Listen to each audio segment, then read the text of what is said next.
and welcome to Nile TV International's continuous coverage of the U.S.-Israel-Iran situation. And the latest we have is that U.S. President Donald Trump just a couple of hours ago said he's not satisfied yet with the Iran deal. Mr. Trump also said that he will not rush things. He's not in a hurry, and he doesn't care about the midterm elections. This is what he said. He also said no one will control the Strait of Hormuz, and surprisingly and shockingly, maybe in a shocking development, he threatened Oman with strikes. He said that if Oman doesn't behave, the words of Mr. Trump, then we'll blow it up. That was a shocking development there. These events came as the Iranian state TV gave out details of what it called the draft agreement or the memorandum of understanding. With us now live over the phone is Major General Osama Kaber, consultant at the Commanders and Staff College, the military and strategic expert. Major General, good evening, happy Eid, thank you for joining us. Good evening to you, Mr. Abdul Rahim, and thank you for this telephone call, and happy New Eid, Eid Mubarak, inshallah, on all Egypt and the Arab and Islamic world. Yes. Ameen, ameen. Major General, some shocking statements. Allow me to begin with you with the Oman statement. Mr. Trump threatening to blow up Oman. These are his words. If they do not behave, again, I'm quoting the U.S. President. Right. I've heard that too, and I was pretty much astonished with that as well, because exactly he said Oman, they must behave or otherwise we'll blow them up. So blow them up means that he will bombard them, shelling them. This is very astonishing. This is very harshing, and I'm not really much sure, Mr. Abdurrahim, if President Donald Trump, he really meant that, because, you know, the man, he's a sort of like a sort of character. He'd like to speak like freely and openly, and sometimes maybe he would say something he didn't mean, because due to the paradoxes and contradictions within his speeches, we can understand that sometimes he's impulsive, but to blow them up, this is something couldn't be taken in a wrong way. So yeah, we do understand, I guess, about that, because Oman is a very peaceful country. Oman is, of course, a mediator. It's a spearhead in the mediations in between the Iranians and the Americans. So, of course, we do understand Mr. Trump's frustration with Oman regarding the administration of the Strait of Hormuz, because we've heard more than once, you know, that Tehran and Muscat could control the strait together, and Mr. Trump is saying no one will control the strait. So we might understand where this came from, right? But he's not serious, is he? I mean, you're telling us that he's not serious about that. Hopefully he's not serious, and by the way, I'd like to stress that and emphasize that Oman never spoke about controlling the Hormuz Strait. The whole hearsay came out from Iran. The Iranians would like to drag someone else in this problem, so that's why they would say the two coastal countries may control or cease capturing control the Hormuz Strait. So Oman never spoke about that. It's only the Iranians who will declaring about that, trying to propagate that from time to time, but Oman never spoke about that. So hopefully Mr. Donald Trump, he didn't mean it, it just came out of his mouth and that's it. Right. Hopefully not. I mean, after all, Oman is a new diversion within the situation. After all, Oman is an Arab Gulf country, and supposedly the Arab Gulf countries are the allies of the United States.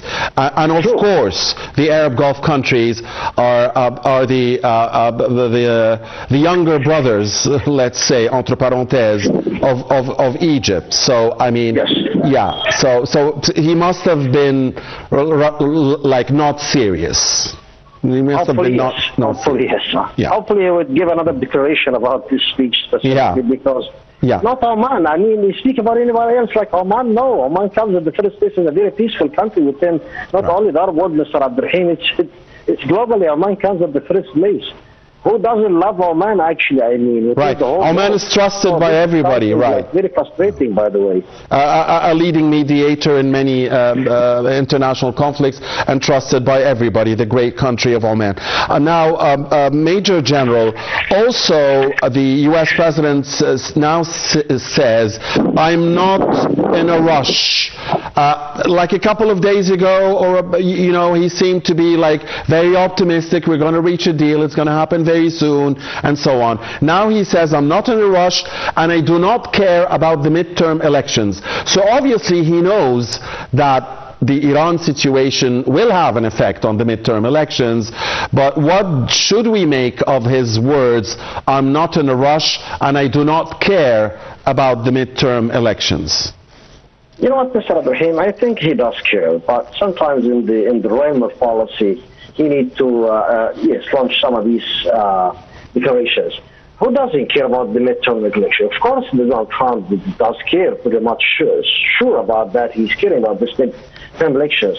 Specifically, that we have something like a rate of 29% of the Republicans themselves are going against him right now because of this war.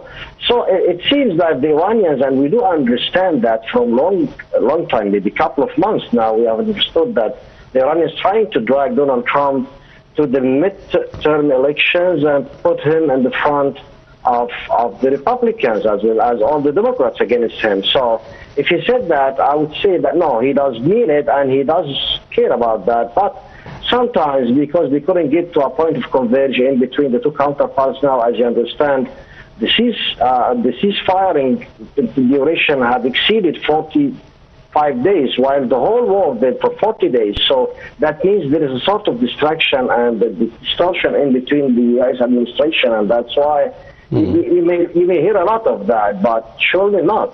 I would say yes, Donald Trump and his administration do pretty much care about the midterm elections, but sometimes in the policy world, if you say something like that, and the Iranians now are making some leakages, seems like to be fake leakages. They are trying to manipulate the whole situation. They're trying to maybe affect the man's nerves and his, and his situation with the administration, and that's why he's not something like too many strange sentiments we might be hearing within the upcoming couple of days.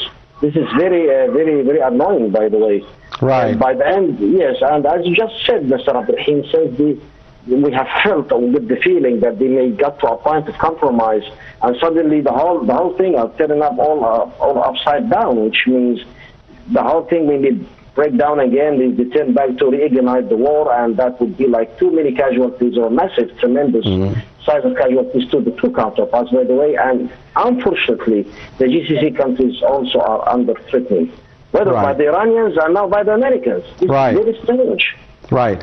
I mean, it was also noticeable that this is the first time in a few days that Mr. Trump threatened to restart the attacks against Iran, because he said, I'm not satisfied with the deal yet.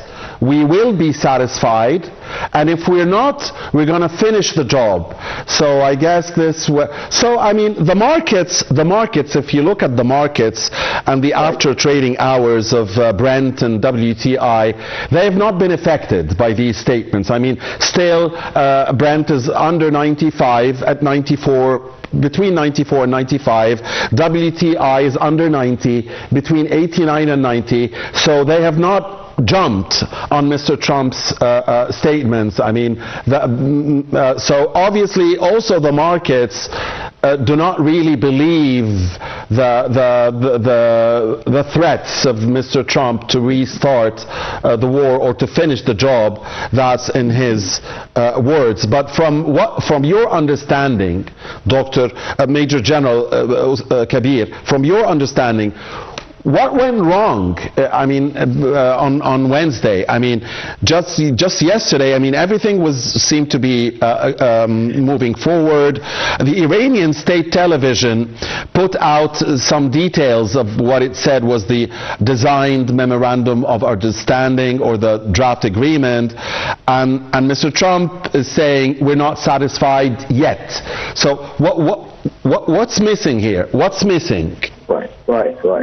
By the way, I'd like first to comment on the markets because the markets have had enough since the last 40 days, and now they wouldn't believe no one, not the Americans, not the Iranians, no one. So the markets now, I think they are in a better situation, and they are a little bit stabilized because some of these experts have said that sometimes the speeches and paradoxes and contradictions within one speech, specifically from the U.S. administration, are meant actually to manipulate the markets. But now the markets are getting much more stable, and I think they are on their way to stabilize the whole situation within the paradoxes within of the diplomatic speeches. But what happened yesterday is that some leakages then moved out from some Iranian media. I'm not sure if it was Faris or Tasneem, and they said that the Americans are okay with us about some of the points within the agreement draft or memorandum, I just said in the beginning of your speech, consisted of 14 points, and that pissed off Donald Trump himself because he said that's fake, and we didn't agree on anything, and we just said about that. So why do we speak about that, the Iranians?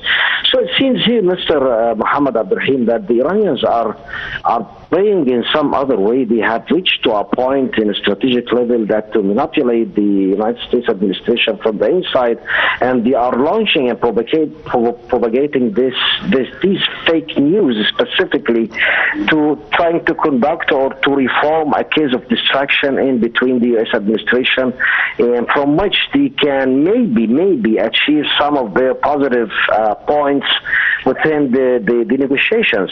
But if you listen in the last 7 days specifically, we need to listen more to Marco Rubio. Finally, the foreign minister of the United States has said something that we can't believe, because before he is moving to Helsingborg finally we are hearing diplomatic words. Yes, finally. Exactly. For the foreign ministers of NATO who spoke about, they are about to reach to a point, and maybe we have some other resolutions in hand if we get to a compromise with the Iranians.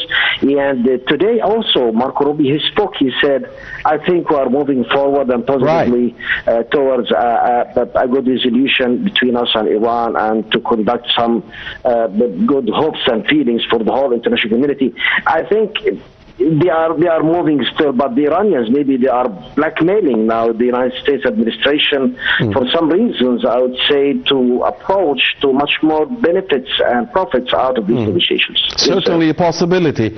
I wanted to ask you, Major General, about Mr. Trump's call on Saudi Arabia, on Qatar, on Pakistan, and on other big Arab and Muslim states to join, the so-called Abrahamic Accords, and the timing, and is this a condition? Is he linking the Iran deal with the so-called signing of the so-called Abrahamic Accords by these big Arab and Muslim states as a condition, or is he just trying to exploit the situation and try to enforce his so-called peace by force or whatever? Right, sir. And yes, that was something like 4 or 5 days ago when he called, as I understand, 5 Islamic and Arabic countries, and he offered that the Abraham Accord is to be now to be under implementation application. But we didn't hear too many speeches specifically from the foreign ministers of these countries, except I would say KSA and Qatar, as they refused. And the KSA have announced that again. They said, maybe we don't have a problem with that unless we got the resolution of two-state solution of Palestine and Israel, or other than we wouldn't move, we wouldn't make a move towards that. Yes, Donald Trump here is trying to, to compensate Netanyahu the war on Iran, because as you can see, if the war on Iran got finished and done by getting to a good agreement in between the two counterparts, this against Netanyahu's strategic and main objectives. So that's why he would love now to reimburse him, to compensate him, to give him something, in replacement of continuing the war. As you understand, there is a sort of harshing and some unrest situation now between the diplomatic relations in between Israel and the United States of America. And yes, we can understand that Donald Trump tried to compensate the man, but KSA and Qatar, I think they have declared their official the situation of that. They refused unless they have the two-state solutions, and this is the point, actually. I mean, how can Mr. Trump think, Major General, that any leader, Arab or Muslim leader, at this specific moment in time, just after the genocide war conducted by Israel against Gaza occurred? I think we've lost the connection. Yeah. All right. Can we get back the